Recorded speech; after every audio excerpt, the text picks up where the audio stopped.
Do you think the people that are running sports radio right now know what they should be looking for? I think they, as broadcasters, yes, and I don't, in fairness, I don't know who's running what down there anymore. Right, me either. But I think everybody understands that it's content that drives everything else. And it's hard and as there's no coaching, there's no farm system. There are some really good schools, but the schools take you to a point. And so again, I come back to radio won't continue to be successful if you're not attracting the talent. And that's all there is to it. We can go back and forth on the technology, we can go back and forth on distribution channels, but it still comes back to what's the content. My best bud, Alan Davis, who runs the Buffalo radio station, what a great market that is. It's very parochial. The people that are there have been there. It's built and they've stayed with it. People used to say I didn't make enough changes at the radio station. Well, there was a reason, because that every time you make a disruption, you change your audience, you change their habit. Right. And unless somebody's on the air with zero talent, other than when I did the show with you, that wasn't the case on our station. Well, that was only once a month, and you planted all those phone calls. So it's come on now.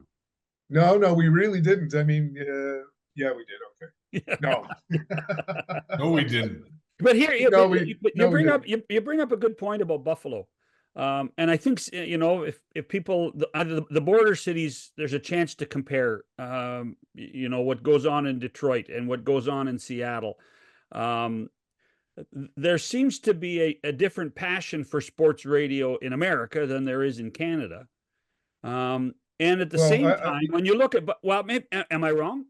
No, you're not wrong. I've always said in the U.S., sports is life and death. In Canada, it's a pastime. And right there is the difference. But you look in particular at Buffalo and what your pal Alan has done, who's been on this program. They have, Mike and the Bulldog in the afternoon's been there for 25 years now. It feels like 25 years. Mm-hmm. Howard Simon just retired from doing the morning show. Another guy that's been on this program a lot.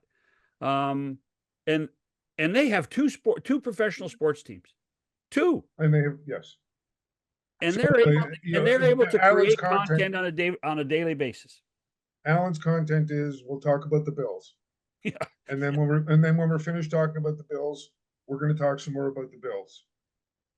And that has run that radio station very, very successfully for a very long time, whether the Bills were good or bad.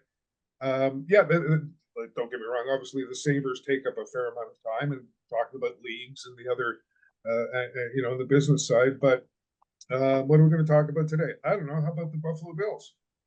And yep, that's true. That has even in Toronto, when we were, when the Leafs were going strong, we used to talk 80. I would say 70% of the content should have been about hockey.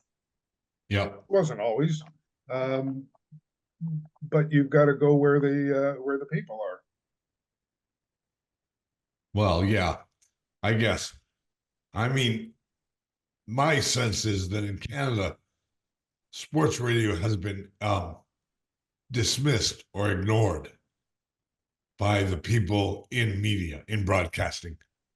And it's been assumed that, TV we once said that radio is a medium, but TV is a large, right? Mm-hmm. And that was not only a unique phrase, but reality-based. Economically, radio has never been a big deal for a big company like Rogers. It's a big deal for the individual owner, the guy who owns one radio station, and that's how he makes his money. There, it's important, but it's not important to Rogers at all. We weren't even in the annual report, were we? Well, we were under the headline of media. Yeah, miscellaneous. And listen, radio. I think that's fair to say about sports radio, but if you look at, what their FM stations have done, and all the FM stations have done, and how much money they've generated over the year. I mean, at one time, and I'm going to throw in a number that's probably pretty close, and maybe we're going back 10, 12, 15 years. Radio was about a $278 million proposition in Toronto. So that's how much money basically was being spent. But by that's advertisers. everybody. Though. That's everybody. Yeah. That's everybody, and that's what local radio stations like the Fan did never, were never able to get were national deals. So, GM would buy baseball, but they wouldn't buy the rest of the day. Where the Bay would never come on. Those national brands that would buy CHFI or Chum FM or pick one. That sounds like the targeting of females to males. Absolutely. And we always believed that you needed to target males, as strongly as you needed to target females. But all of our business came because the sales guys would go bust their humps locally. Right.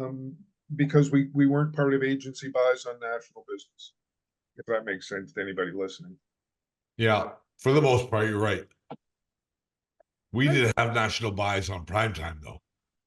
Yes, because we had a cross-country network. Right. We had the 30 odd stations, the 35, I think it was higher than that at one point.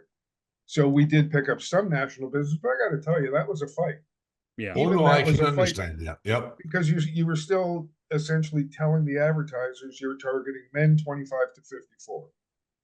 Yeah. So it's who are sports fans. So now it's a slice of a slice. And Right. that was a hard sale. Baseball was different because baseball was closer to probably a 65-35. Is that 100? Carried it. Yes, it is. Split of male to female. And when the Jays were hot, that split was even closer. It would get closer to 50-50. Yeah. So there was national business coming into baseball, but that advertising dollars are not available to radio anymore because they've got a myriad of different places to go spend those dollars. You see a time when AM radio disappears? Yeah. I really hate to say, no, you know what? That's not fair. I'm sorry. Too quick. Well, let me ask you a question. Let me ask you again. In some markets, yes. But in local markets where you don't have, perhaps the same sources for social media to find things out. If there's, a tornado coming through the prairies, you get tornadoes in the prairies? Yeah, but yeah, they do. But okay. I mean that you don't need that anymore. You get that on your cell phone. You get the emergency system on your cell phone now. Yeah, if you have, but there's still the connection, I think, in smaller markets that people have to their community. I don't think you have that in Toronto anymore, but you do if you go to Medicine. Yeah. So I do think there's still room for radio. Will it be AM? I don't know. The manufacturers you're talking about or have already started to take the AM signal out of their cars. Their cars. Yeah. Well, years ago, as we all know, AM radio at one time played music. It was the only place you could go get radio was AM. But eventually, AM radio stations became talk radio stations, right? Yeah, because FM was a way better way to listen to music. Right. And now they've come up with technology where AM radio is a decent listen. Do you think you could put music back on AM? Wow. I know they still have it in the US. But no. I don't see that. I know, but could you though? Do you think? Yeah, you could do anything you want. I mean, you can create a station that they had one in Hamilton that did nothing but play comedy. I mean, could you? Sure. Yeah, but that was desperation, and that was hitting a button. That was a staff of one person. I don't see, listen, I get in my car, I listen to a lot of music on satellite radio or off my phone. I listen to a lot of new music. I'm on that Sirius Hits 1 channel. Anyway, that says more about me than it does about them. So, I just don't see where the business case could be made to put music back on AM.